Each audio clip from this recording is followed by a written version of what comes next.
Quel rapport y a-t-il entre la fin des temps et la résurrection de Jésus? Voilà la question que nous aborderons aujourd'hui à l'émission La Parole vivante.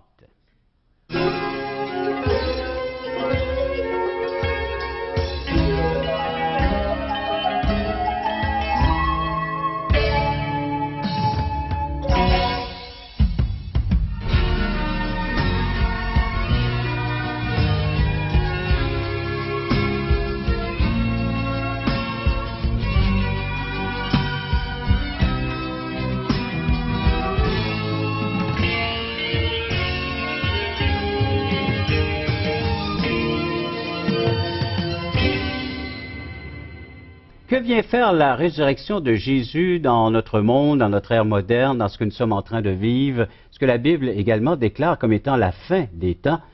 C'est la question que je vais poser à notre invité, M. Jeff Lorrain. Bonjour. Pasteur Jeff, bonjour. Bienvenue à l'émission Parole vivante. Merci, Pasteur Jean. On va lire l'Épître aux Hébreux. Oui. Chapitre 1, verset.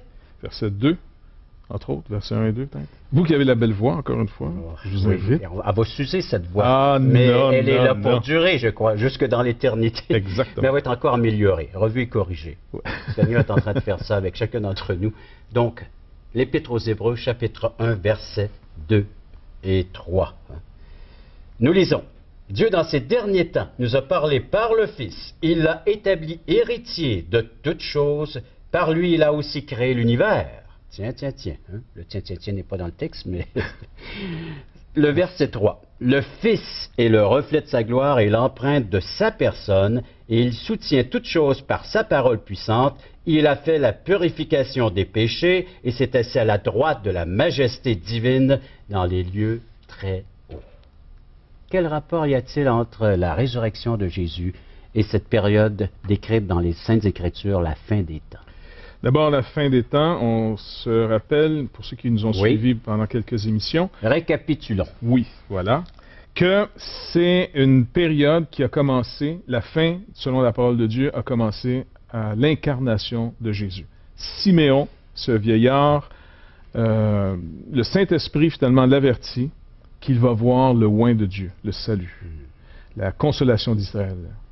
Donc il vient, il voit ce bébé, et pour lui, la promesse est déjà accomplie. Et là, il va se confier, même dans sa mort va être pour lui aucun problème, il est prêt à mourir. C'est réglé pour lui. Lui-même vient d'inaugurer comment on vit la fin des temps. J'ai plus à craindre la mort. Ô mort, où est ton aiguillon? Où est ta victoire? C'est fini. Et on regardait aussi, non pas seulement la fin des temps, mais la fin d'un temps. Oui. Donc, parce qu'il y a plusieurs fins de temps. Il y a des périodes. Par exemple, il y a eu une fin d'un temps pour Israël lorsqu'ils ont été déportés à nouveau, en 70 après Jésus-Christ. Ça a été une période majeure. Et une fois, j'avais interrogé un religieux juif qui était rabbin? Je ne sais pas si c'était rabbin, mais sûrement il devait s'orienter dans cette direction, un hassidim, là, tu sais. Oui. Et puis, donc on est dans l'avion, ça fait qu'on peut parler ensemble, puis je lui demande, je dis, écoutez, qu'est-ce que vos commentaires ou vos rabbins disent de la période de la 70 quand vous avez été déportés? Et là, il me dit, ben pourquoi? Mais selon soit le Talmud, ou donc, quelle est la raison pour laquelle vous avez été déportés? Parce que selon la loi de Moïse, selon l'alliance que Dieu a faite avec vous, la déportation, c'est quand on a passé une limite. Quand on va aller trop loin dans les péchés, là, en ayant brisé l'alliance, je le rappelle, comme celle qui est mentionnée entre autres par Jérémie et Ésaïe, vous avez été déportés pour 70 ans à cause de l'idolâtrie, à cause que vous n'avez pas respecté les Shabbats pour la terre, à cause de plein de choses, vous avez adoré sous les arbres, autre chose que l'Éternel, votre Dieu. La mer du ciel, entre autres. Entre autres, la mer du ciel, justement, dans Jérémie qui en mentionnant. Et donc, je dis, à cause de ça, ça vous a coûté, selon l'alliance que Dieu a avec vous en tant que nation, 70 ans de déportation à Babylone. Et après, il vous a ramené selon sa promesse.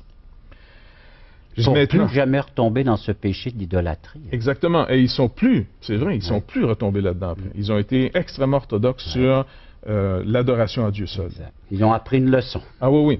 Maintenant, je leur ai dit, je lui demande la question, je dis maintenant, quelle est la raison pour laquelle votre nouvelle déportation, si je me fie à ce qui est arrivé en 70 après Jésus-Christ par les Romains, Dieu a quand même permis que les Romains vous dispersent dans le monde entier. Là, ça fait 2000 ans. Ça a dû être plus grave que 70 ans, si je me fie à la peine par rapport à la faute. Je dis, quelle est la faute pour laquelle vous avez été déportés? Et il me dit, selon nos rabbins, c'est parce qu'on a manqué d'amour, on a manqué dans l'amour fraternel. Là, je dis, écoutez, expliquez-moi ça. Est-ce que c'est si grave? Ben, il dit oui. Fait que je dis, mais quel est votre frère que vous n'avez pas aimé?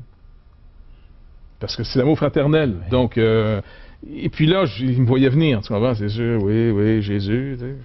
Mais je dis, non, écoutez, honnêtement, le Seigneur Jésus-Christ, quand il est venu dans un temps marqué, selon, encore une fois, selon l'alliance que Dieu avait faite avec vous, les Juifs. Nous, on est sauvés à cause de vous. Le salut vient des Juifs.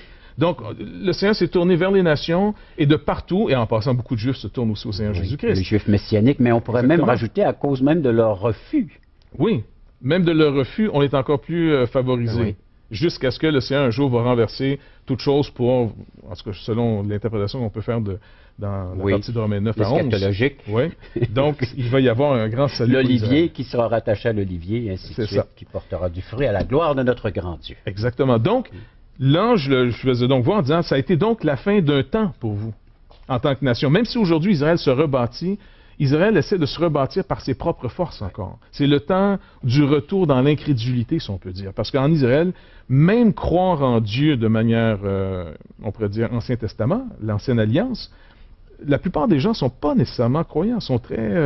Et on s'appuie beaucoup sur l'homme, entre autres les ententes entre l'Égypte et les États-Unis, et ainsi de suite. Mais tout ça va. Un jour, ça va disparaître. Ça peut, non, exactement, ça ne peut pas tenir. Donc, c'est pour ça que ça a été, encore une fois, la fin d'un temps. Et donc, dans cette fin des temps, il y a plusieurs temps qui vont finir, et il va y avoir inévitablement le dernier jour. Et le dernier jour, c'est le retour glorieux du Seigneur Jésus-Christ. Donc, dans le passage ici, on voit que la résurrection de Jésus est la manifestation que le nouvel âge est commencé, le véritable nouvel âge. On ne parle pas de nouvel âge comme on n'entend pas l'ère du berceau. Non, c'est ça. Le nouvel âge, l'âge éternel, la nouvelle création de Dieu, elle est déjà inaugurée. Et c'est pour ça que les chrétiens, les premiers avec les apôtres, ont transféré le culte, le temps d'assemblement du samedi, qui était le Shabbat, la dernière journée de la semaine, la 7e journée, pour mettre le rassemblement le premier jour de la semaine. Et en passant, je sais que certains chrétiens pensent qu'il faut revenir au 7e jour. Il y a une vague qui passe, un retour au judaïsme, aux pratiques de l'Ancienne Alliance. Et c'est de ne pas comprendre que ça a été accompli. Puis même à la limite, on peut même souligner, quoique ils l'ont fait symboliquement de mettre ça le dimanche, parce que le dimanche est le premier jour de la semaine, et la résurrection a eu lieu le premier jour de la semaine, c'était pour inaugurer la nouvelle création. La nouvelle création a déjà eu lieu. Et le premier-né de cette nouvelle création, c'est notre Dieu fait homme, qui est ressuscité, et comme il nous est dit ici, assis à la droite de Dieu, après avoir fait la purification des péchés. La dette a été réglée. Pour quiconque vient à Dieu par Jésus-Christ, la dette est réglée. Se priver de venir à Dieu parce qu'on pense qu'on n'est pas assez compétent, on n'a pas assez de force, c'est de ne pas comprendre que la dette est payée. Ou même qu'on a trop de péchés. Il y a des gens qui me disent ça, ils disent, Jean, si tu connaissais ma vie, tu ne m'inviterais pas à aller vers Jésus.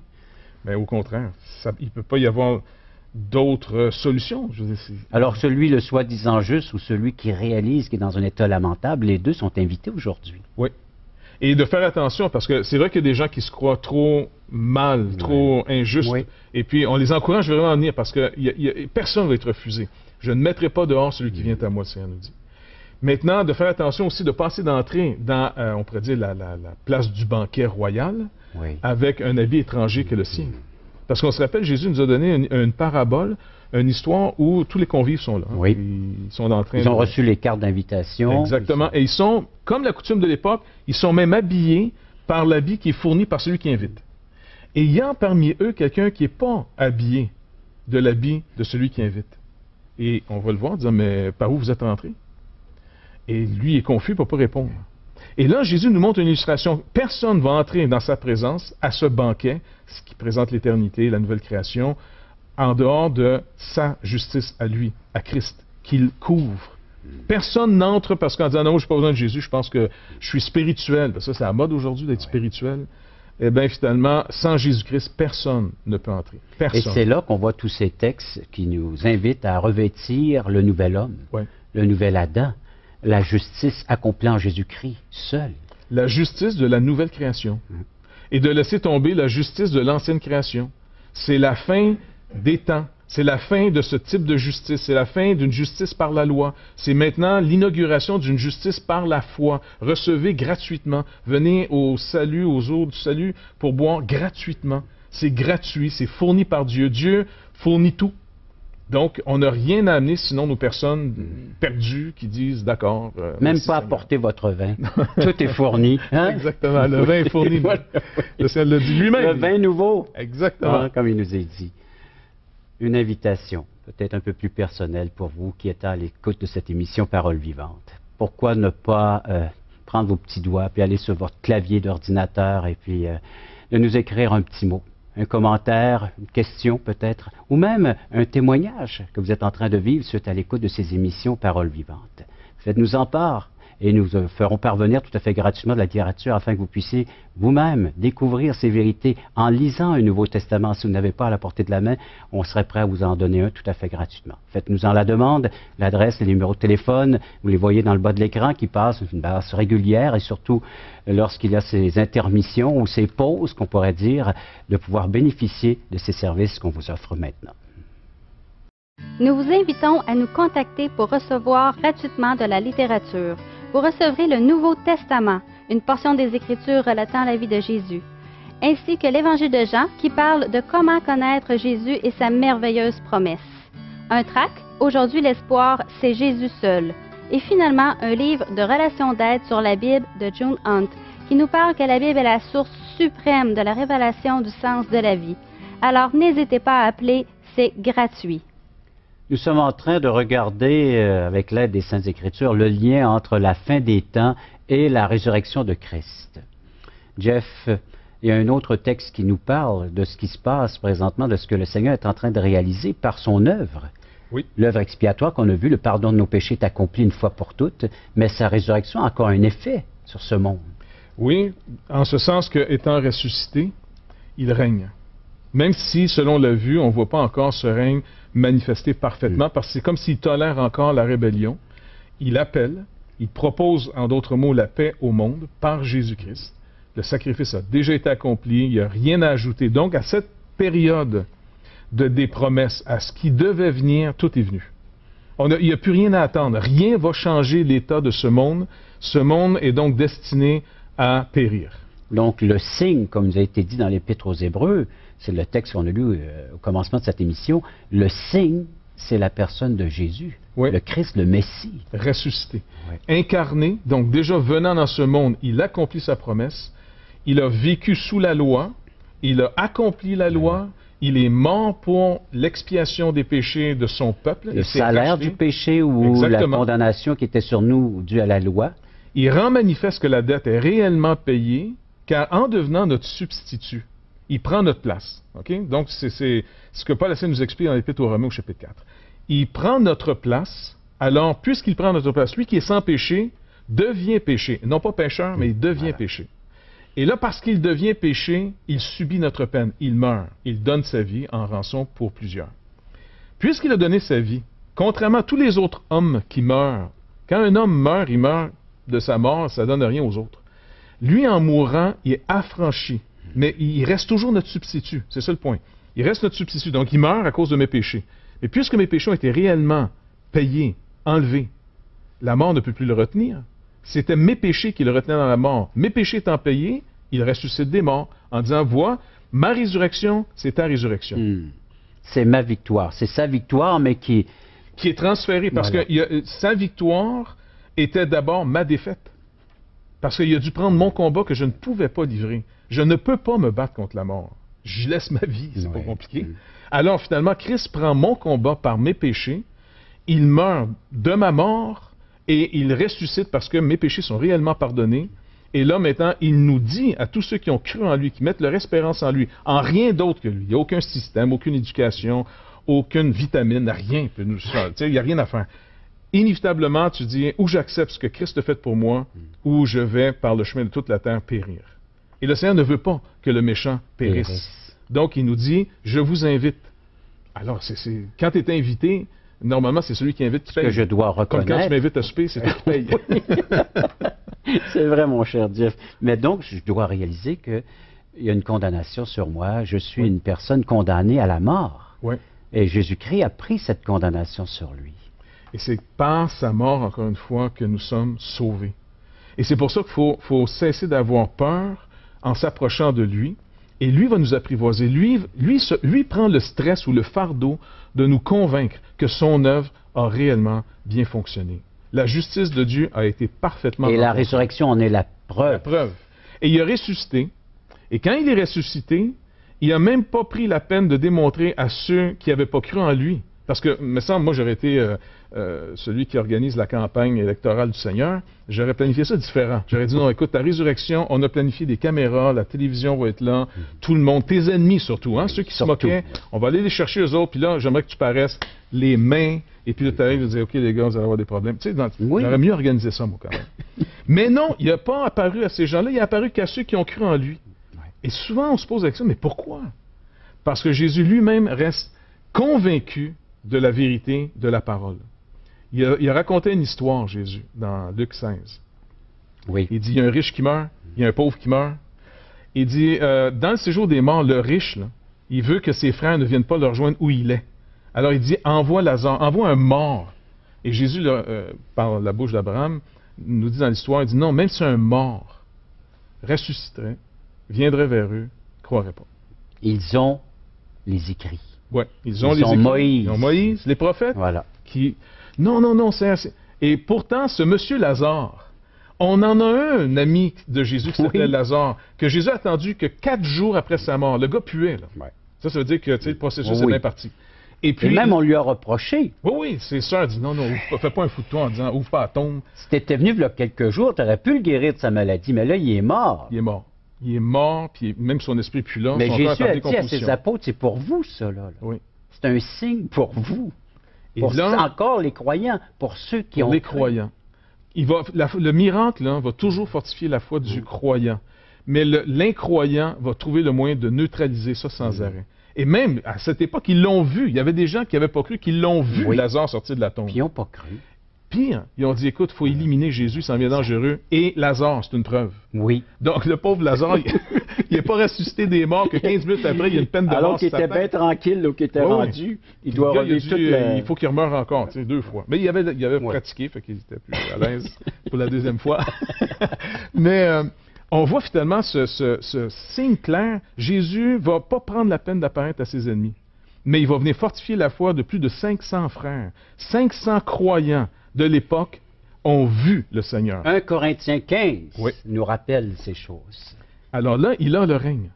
Nous sommes en ce moment dans une existence qui finit, que Dieu termine, et elle se termine depuis 2000 ans.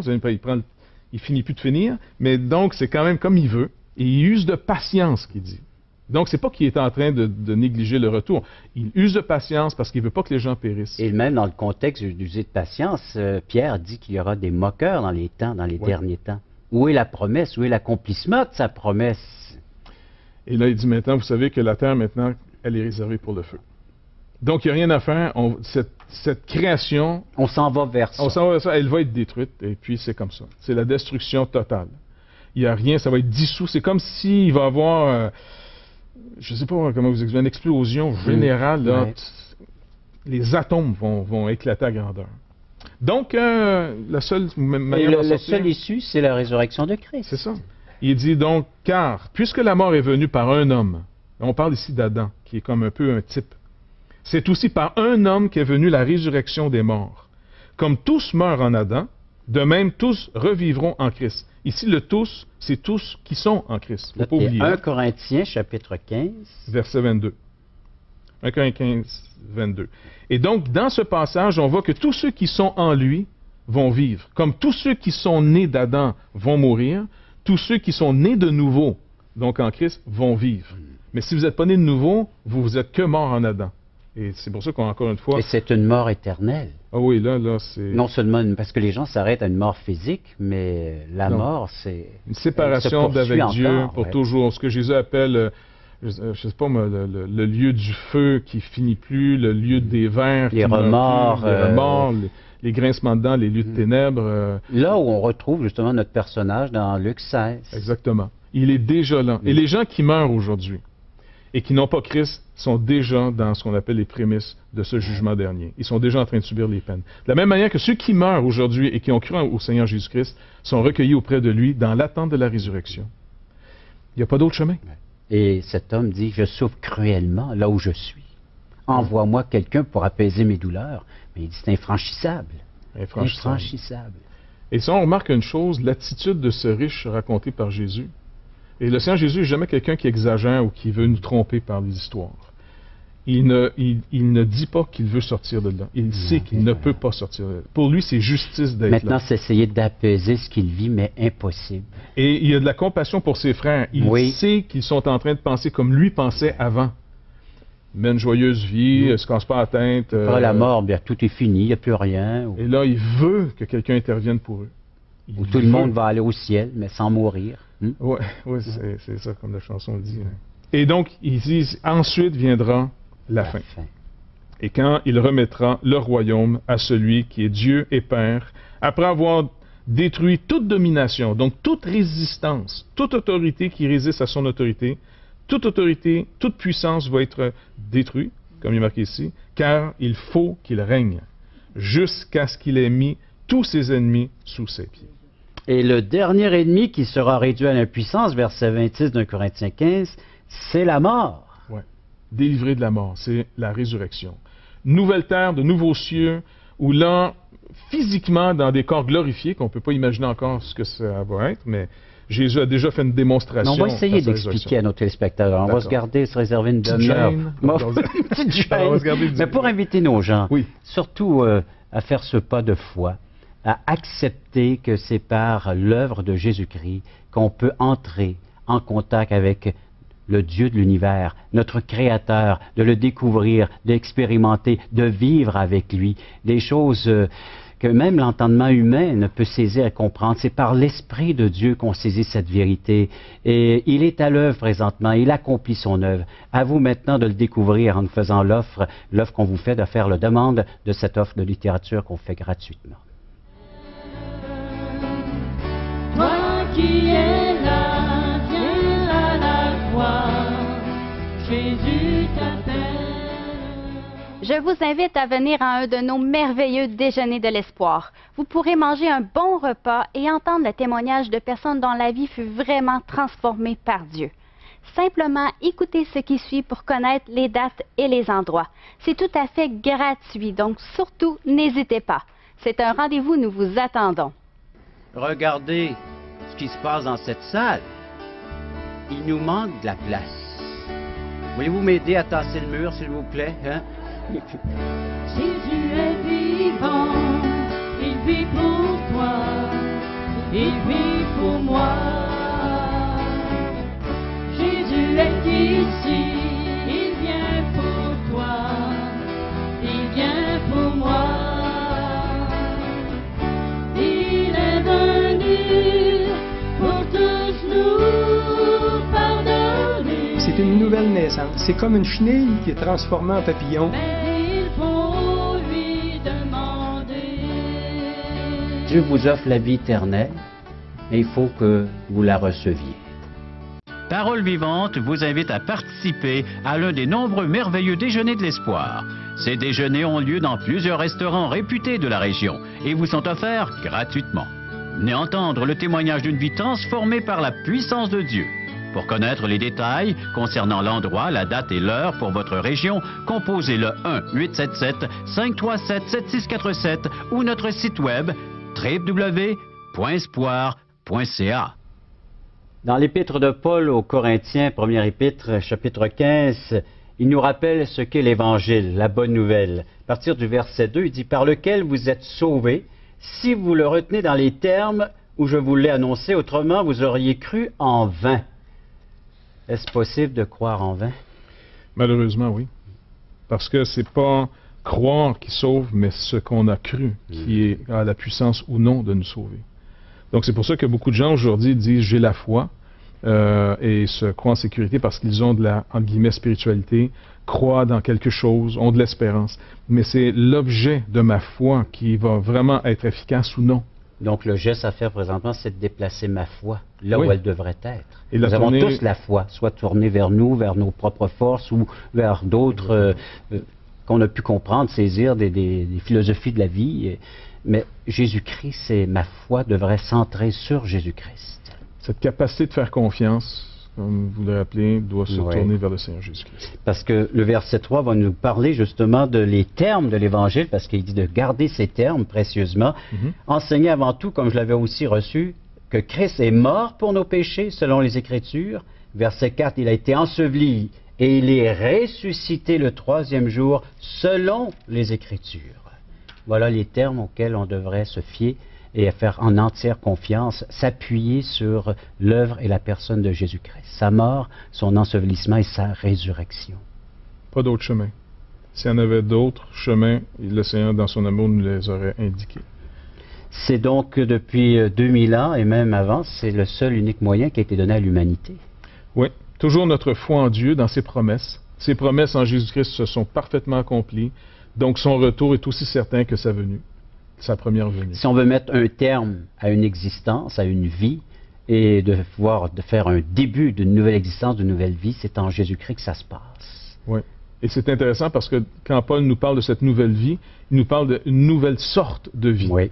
Et donc cette nouvelle sorte de vie qui est la vie de Christ, qui vient en nous, nous donne d'intégrer, d'entrer dans l'âge nouveau, l'inauguration finalement du règne de Christ, comme des sujets adoptés, des sujets aimés, des sujets pardonnés, et même des enfants adoptés Oui. dans la maison de Dieu. Donc, à vous de faire le pas, d'emprunter cette voie, ce chemin unique. Jésus-Christ a dit, « Je suis le chemin, la vérité et la vie. Nul ne vient au Père que par moi. » À vous maintenant d'y diriger votre foi, votre entière confiance et de pouvoir par le fait même déclarer l'être que vous êtes, un être déchu, perdu. Et les seules ressources qui sont mises à votre disposition, c'est la personne de Jésus. 1-877 L'Espoir, 1-877-537-7647 ou espoir.ca. Venez nous visiter. Merci, Jeff. Merci, Pasteur Jean. Merci. Et c'est un rendez-vous pour la prochaine émission, La Parole vivante.